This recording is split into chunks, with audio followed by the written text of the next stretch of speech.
the Sheriff's Department, and I want to thank the Sheriff Staley for hosting us. We got a really great bill signing. You want to see how excited they are for the bill signing that we have today? We're also joined with us by St. Johns County Sheriff Robert Hardwick. I want to thank him. Senator Hudson.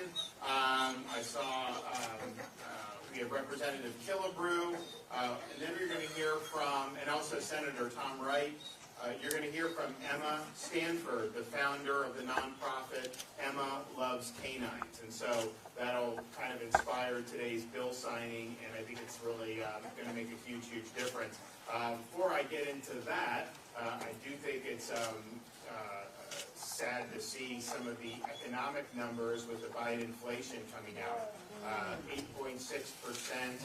They tried to say, first they said it wasn't going to happen, then it was transitory, then it would basically kind of solve itself. They said it was going to moderate 2 months ago, and now it's accelerating, and you have energy, groceries, all the things that really, really matter are just going through the roof. And the sad thing is you see people filling up their gas tanks, you see people struggling at grocery stores. These policies are the results that we're seeing with this inflation report, and unfortunately it's a result of a lot of bad policy choices that have been made over the last year and a half. You don't declare war on American energy and undercut our energy independence and think that that's going to lead to more affordable energy for people. Of course not. It's caused it to go up. You don't print trillions and trillions of dollars and think that that's somehow not going to be reflected in rising prices and rising inflation. And so it's frustrating to see that happen because I think it didn't need to happen. I think it was a lot of getting a lot of things wrong up in D.C. In Florida, we're getting the fiscal right, and we've got a big surplus. We have low taxes, doing great. We just announced all the stuff we're doing for conservation in the Everglades. We're doing more to save the Everglades than anybody's done in the history of Florida. You look what we've done with education, biggest teacher compensation increase in history. You look at what we've done for infrastructure, biggest FDOT budget that we've ever seen for our work program because it's a growing state and you need to make sure you're getting ahead of that. So we're hitting the things that are right. Our approach has been very solid, and it seems like the last year and a half are doing what we're doing, and everybody who's working throughout the country, not just Florida, their lives have been made more difficult by some of these big-time policy errors in Washington, D.C. So it was a brutal report today. It's one thing to have to deal with this for a little bit if it was going to start going down, but that is not what that report said today, and that just is indication that there's going to be some rough sledding ahead. We're prepared to deal with it from a budget perspective in Florida because we've made good choices. And we've got massive surplus, and we're going to be able to meet our needs and all the services and things people depend on. That's going to be good. But, you just would have done it a little different over the last year and a half. We would not be looking at the level of Biden inflation that we are right now. So some people like me were saying this back at the time. No one wanted to listen. But one of the things we've also done, in addition to education, infrastructure, environment, we've supported public safety and law enforcement more than any state in the country. You think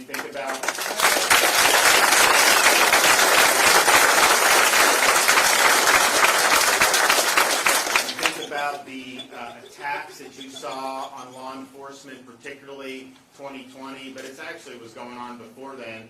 You look at slashing law enforcement budgets, police departments all across the country, saying you're going to defund law enforcement. You've seen in a lot of these places crime has gone absolutely through the roof as a result, partially as a result of doing a lot of those idiotic policies, but we never bought into that in Florida.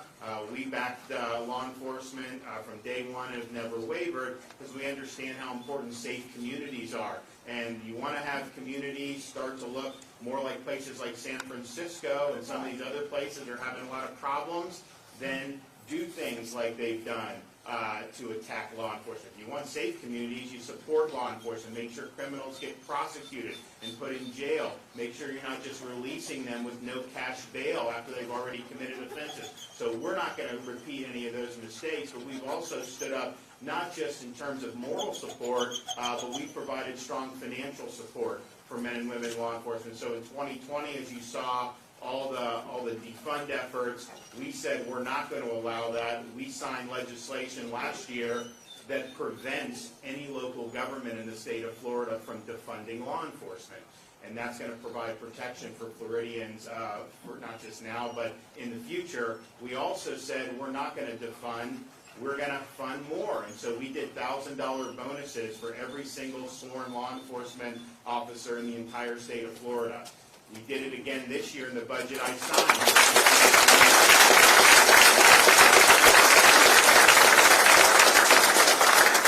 So 2 years in a row, $1,000 bonuses, and not just law enforcement. We did it for fire, rescue, and we also did it for EMTs 2 years in a row. So we're excited at that.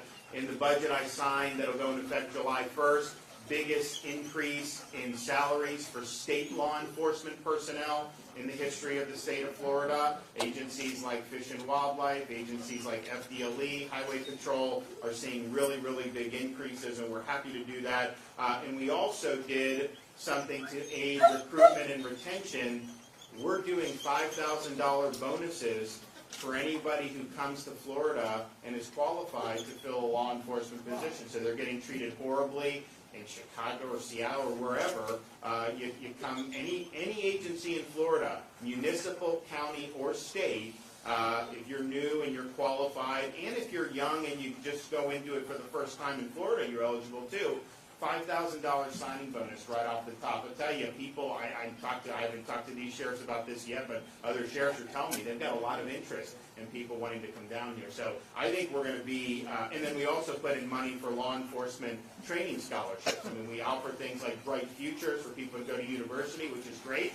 But what about if someone wants to go to a police academy? Well, now you're eligible for scholarship here in the state of Florida. So we're happy with the progress we've made, and we're going to continue to do it. Now, we've also done things to recognize that, yes, when you think of a police officer or a sheriff's deputy, you think of these guys standing here.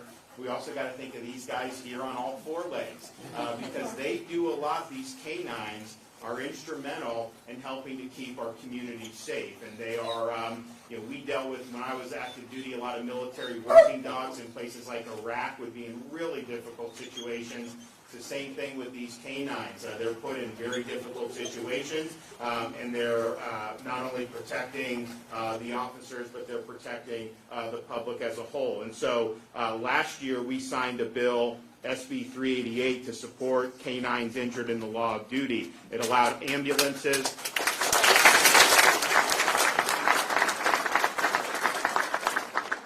ambulances and EMTs to transport and care for police K9s that have been injured while protecting our communities, to ensure that they can get care as quickly as possible. And this is something in terms of dealing with service dogs. We dealt with them when I was active duty and really benefited by them being in places like Iraq. We also saw how these service dogs could help veterans recover from things like post-traumatic stress. And so we worked in Congress. I introduced this bill called the PAWS Act when I was a congressman. Didn't pass when I was there, but it has passed since then. That is basically linking veterans with service dogs for some of these invisible wounds of war. And you can't just keep pumping people with drugs all the time and think that that's the solution, because for a lot of people that does not work. And so we were able to do that, and now that's widely accepted as something that merits support, and we have a great number of organizations throughout Florida who's doing it. Today, I'm very proud, because in just a minute I'm going to be signing Senate Bill 226, which creates the Care for Retired Police Dogs program to provide funding for the care of our retired K9s.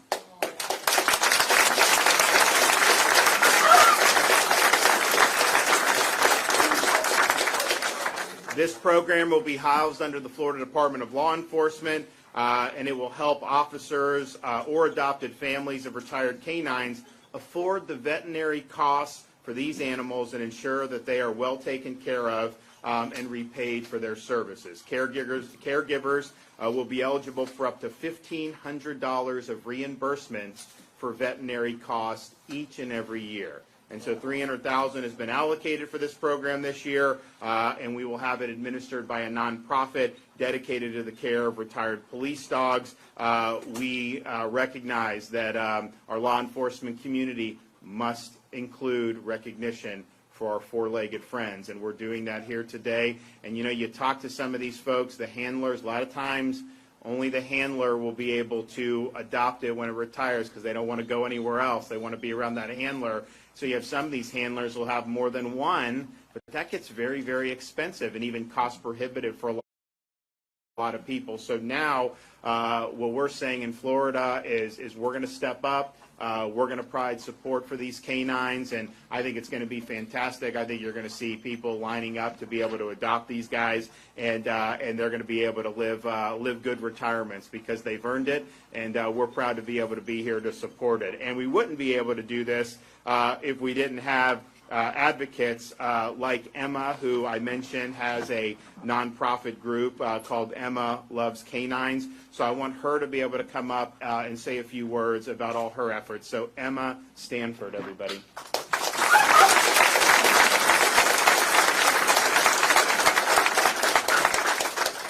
I founded Emma Loves K9s when I was 11 years old.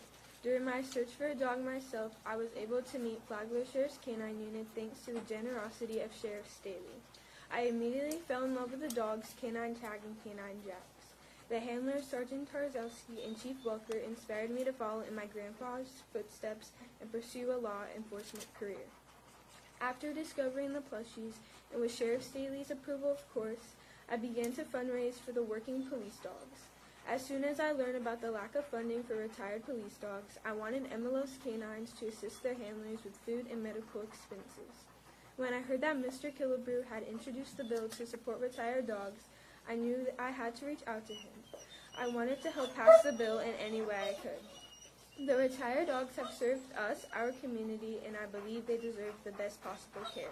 Thank you. Good job.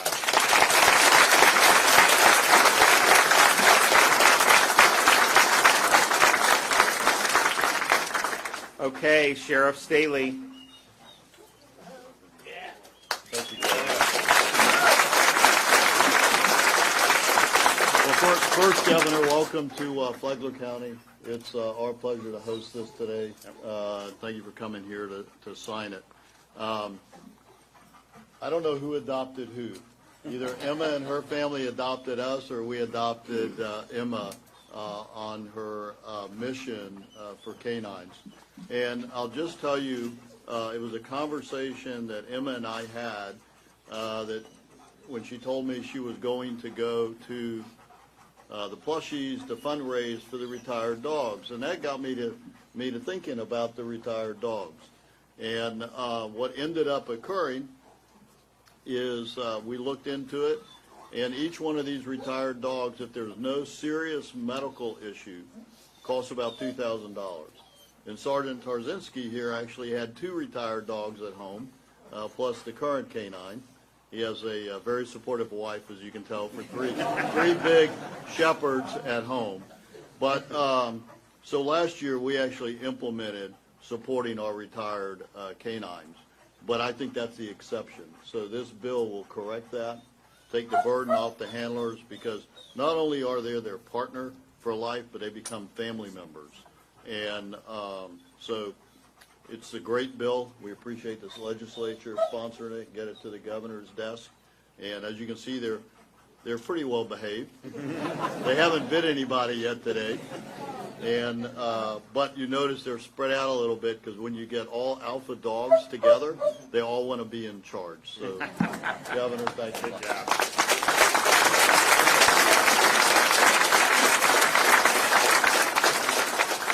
Okay, and I also want to recognize, I just saw Senator Hudson is also here with us, so I want to thank him for his work on this. So we have St. Johns County Sheriff Robert Hardwick.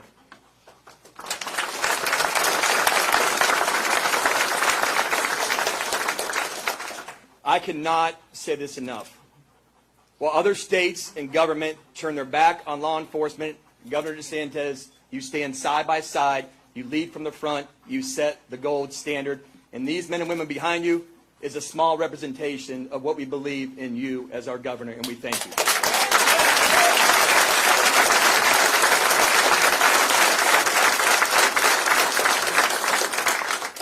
With Senate Bill 226, I will tell you this, it not only gives a chance to fund and help our deputy sheriffs as they take care of these retired warriors, it gives them a chance to actually partner up with a not-for-profit, which the actual bill says the money and funding will actually be spent right back to our not-for-profits. So with that, with our Senate and our House, Representative Killigrew, Senator Hudson, Senator Wright, we could not do it without you up in Tallahassee standing behind us as well. So, Governor, we thank you again for signing another bill that benefits this profession, which gives the sheriffs, the chiefs, our men and women, to make this the safest state, the safest counties, the safest cities to live, work, play, raise a family, and for you to retire. God bless and thank you, sir.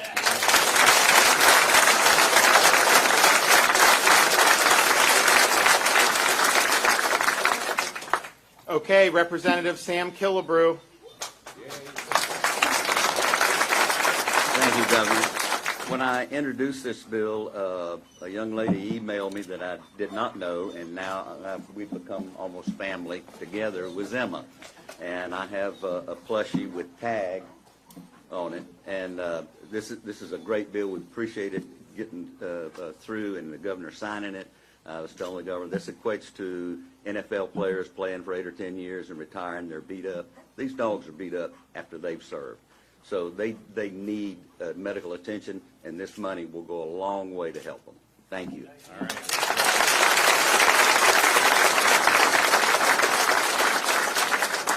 Okay, well, it's a good job. I'm really happy to be able to support this and sign this bill into law, so we'll just do it right now.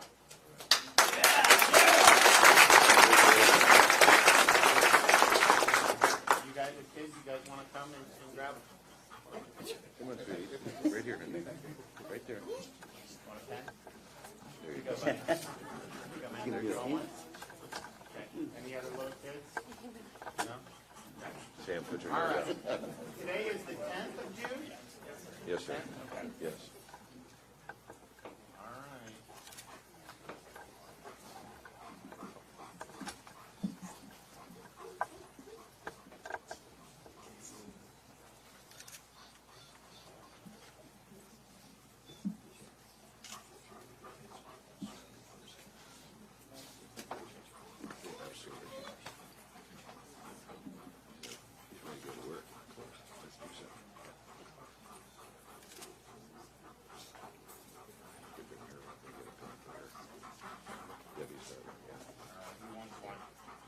You got to take one. Come, hurry, hurry. One for her. Come on, honey. Get over there. Right here. Right here. Put your hand up. This Emma right here. Okay. Yeah. Anybody else? No? There you go. Okay. Where's the sheriff at? Right here. Right here. There you go. All right. Anyone else? You want one? Any other kids? Right. You know, we had to start handing out non-permanent markers because the kids would write the permanent on himself. So, you want one?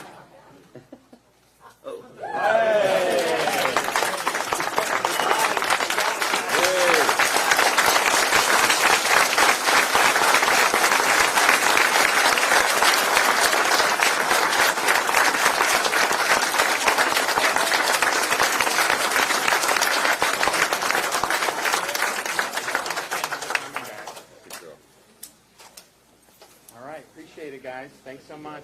All righty. Thank you all for coming out. God bless you all. We'll see you soon, okay? Bye-bye.